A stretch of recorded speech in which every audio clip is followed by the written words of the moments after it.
Everyone, एक बार फिर से स्वागत है आप सभी का मेरे यूट्यूब चैनल में। आज हम पढ़ने वाले हैं एनसीईआरटी बुक हिंदी कक्षा 3 रिमझिम का पाठ नंबर 12, जिसका नाम है जब मुझको सांप ने काटा। तो इस कहानी में हम एक छोटे से बच्चे के बारे में पढ़ने वाले हैं, जिसका सामना एक दिन एक छोटे से सांप से हो गया था। तो बच्चों, जो सांप है वह एक पॉइजन से भरा हुआ जीव होता है और यह बहुत ही खतरनाक जीव है। अगर ये काट ले तो बच पाना मुश्किल होता है। तो इस कहानी में हम यही पढ़ने वाले हैं, एक छोटे से बच्चे की कहानी है। तो इससे पहले अगर आपने अभी तक मेरे चैनल को सब्सक्राइब नहीं किया है तो सब्सक्राइब वाले बटन पे जाके क्लिक करो और बेल आइकन की घंटी को भी दबाओ, ताकि मेरे आने वाले वीडियो का नोटिफिकेशन आपको मिलता रहे। तो अब हम जो हमारा चैप्टर है जब मुझको सांप ने काटा, इसको स्टार्ट करते हैं। एक दिन मैंने अपने अहाते में एक छोटा सा सांप रेंगते देखा। यानी एक दिन मैंने मतलब जो बच्चा है वह कह रहा है कि मैंने अपने अहाते में, अहाते मतलब आंगन में, एक छोटा सा सांप रेंगते देखा। रेंगना मतलब पेट के बल पर खिसक कर चढ़ना। तो वह धीरे धीरे रेंग रहा था। यानी जो सांप है वो बिल्कुल स्लोली है वो रेंग रहा था। मुझको देखते ही वह भागा। यानी जो सांप है, जब सांप ने बच्चे को देखा तो वो ये सोचकर मतलब भागा कि जो बच्चा है वो मुझे किसी प्रकार का नुकसान ना पहुंचा दे, और वहीं पड़े हुए एक नारियल के खोल में घुसकर छिप गया।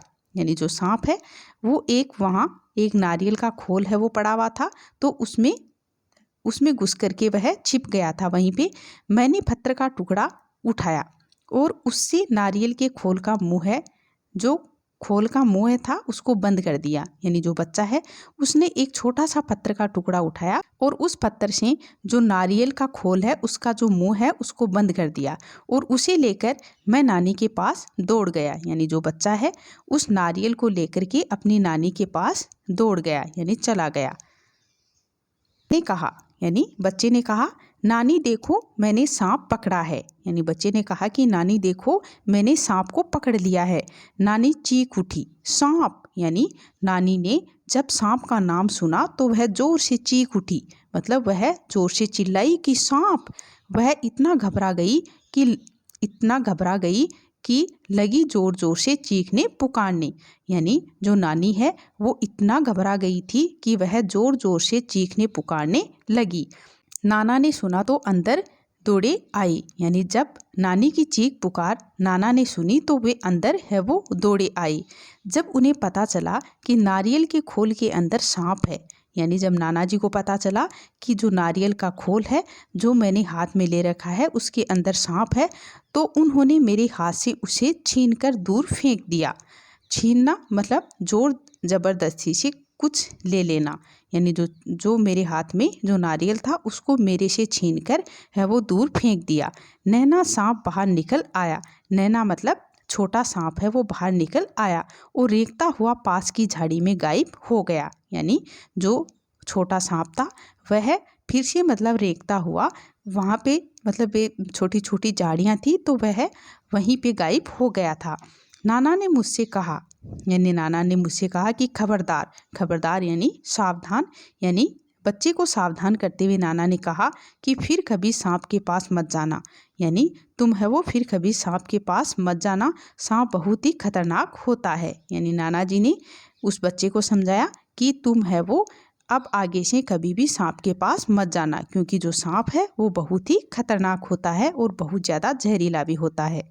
उसी दिन शाम को मैं एक बर को पकड़ने की कोशिश कर रहा था। यानी जो बच्चा है उसी दिन है वो एक बर यानी होता है ततैया, यानी एक प्रकार का कीड़ा होता है ये, और यह भी बहुत ज़्यादा जहरीला होता है।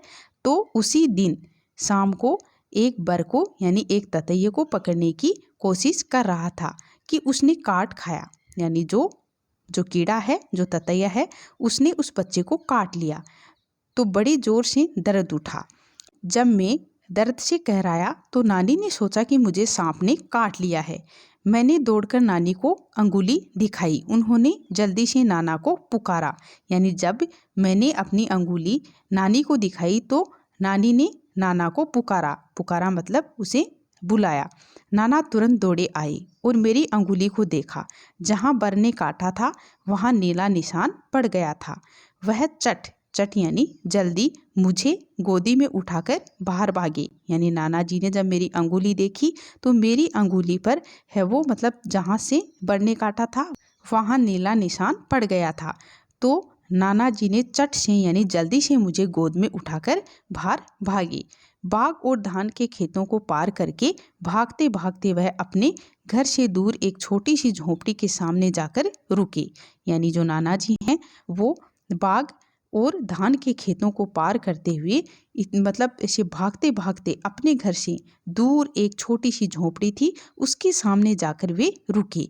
वहां पहुंचते ही उन्होंने आवाज़ लगाई। यानी उस झोपड़ी के सामने जाकर रुके और वहां पहुंचते ही मेरे नाना जी ने जोर से आवाज़ लगाई। एक बूढ़ा आदमी बाहर निकला। वह सांप के काटने का मंत्र जानता था। मंत्र का मतलब होता है एक तरह की प्रार्थना। तो जो आदमी है वह सांप के काटने का मंत्र है वो जानता था।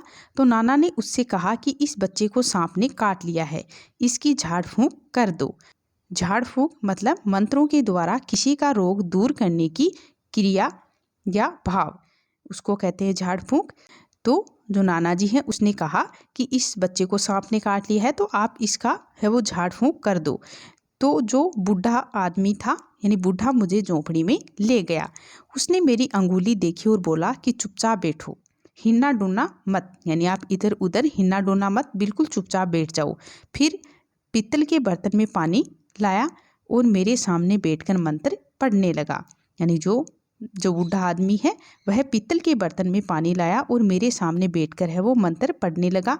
मैं चाहता तो बहुत था कि उस बूढ़े को बता दूं, यानी जो बच्चा है वह कह रहा है कि मैं मतलब चाहता तो बहुत था कि उस बुड्ढे को मैं सब कुछ सच सच बता दूं कि मुझे सांप ने नहीं बड़ ने काटा है। पर मेरे नाना मुझे कसकर पकड़े रहे और मुझे बोलने ही नहीं दिया। कसकर पकड़ना मतलब बिल्कुल ऐसे टाइट पकड़े हुए थे और मुझे बोलने तक नहीं दिया गया। जैसे ही मैं कुछ कहने को मुँह खोलता वह डांट कर कहते कि चुप। यानी जैसे ही मैं कुछ कहने को मुंह खोलता मतलब कुछ बोलने की ट्राई करता तो जो मेरे नाना जी हैं वह डांट कर कहते कि चुप, यानी बिल्कुल चुप रहे। डर के मारे में चुप हो जाता। यानी मैं है वो मतलब डर के मारे चुप हो जाता, यानी कुछ नहीं बोल पाता। तो हमारे पीछे पीछे हमारी नानी भी कई लोगों के साथ वहाँ आ पहुँची। सब लोग उदास खड़े देखते रहे। यानी सब लोगों को लगा कि जो बच्चा है उसको सांप ने काट लिया है। तब तक मेरी अंगुली का दर्द जा चुका था, फिर भी मुझे वहाँ ज़बरदस्ती बैठकर झाड़ फूंक करवानी पड़ रही थी। कुछ मिनट बाद बूढ़ा आदमी उठा। उसने उसी बर्तन के पानी से मेरी अंगुली धोई और मुझे पिलाया भी। यानी जिस पानी को लाकर उन्होंने मेरे सामने रखा और जो मंत्र पढ़े थे, यानी पीतल के बर्तन में जो पानी लाया था उसी पानी से मेरी अंगुली धोई और उसी पानी को मुझे भी पिलाया। उसने मुझे बोलने से मना कर दिया ताकि दवा का पूरा असर हो। फिर वह नाना से बोला कि अब जो बच्चा है वो खतरे से बाहर है। खतरे से बाहर मतलब किसी का ठीक हो जाना, यानी जो बच्चा है वो अब खतरे से बाहर है, यानी अब वो बिल्कुल ठीक है। अच्छा हुआ आप समय रहते मेरे पास ले आए। यानी जो बूढ़ा आदमी है उसने कहा कि अच्छा हुआ कि आप समय रहते इस बच्चे को मेरे पास ले आए, बड़े जहरीले सांप ने काटा था। यानी जो बूढ़ा है उसने कहा कि अच्छा हुआ कि आप समय रहते इस बच्चे को मेरे पास ले आए क्योंकि इसको बड़े जहरीले सांप ने काटा था। सब लोगों ने बूढ़े को उसके अद्भुत इलाज के लिए बहुत बहुत धन्यवाद दिया। अद्भुत मतलब जिससे हम बहुत आश्चर्य हो जाएं, यानी आश्चर्यजनक इलाज के लिए बहुत बहुत है वो धन्यवाद दिया लोगों ने। और घर लौटने के बाद नाना ने उसके लिए बहुत सी चीज़ें भेंट में भेजी। भेंट मतलब उपहार में भेजी और उनका मतलब शुक्रिया अदा किया कि इनकी वजह से जो हमारा बच्चा है वो बिल्कुल ठीक हो गया है। तो बच्चों जो ये हमारी कहानी है इसको लिखा है शंकर ने। तो अगर आपको मेरा ये वीडियो अच्छा लगा हो तो प्लीज़ चैनल को सब्सक्राइब करें, वीडियो को लाइक करें, शेयर करें और बेल आइकन की घंटी को भी दबाएं ताकि मेरे आने वाले वीडियो का नोटिफिकेशन आपको मिलता रहे। थैंक यू बच्चों।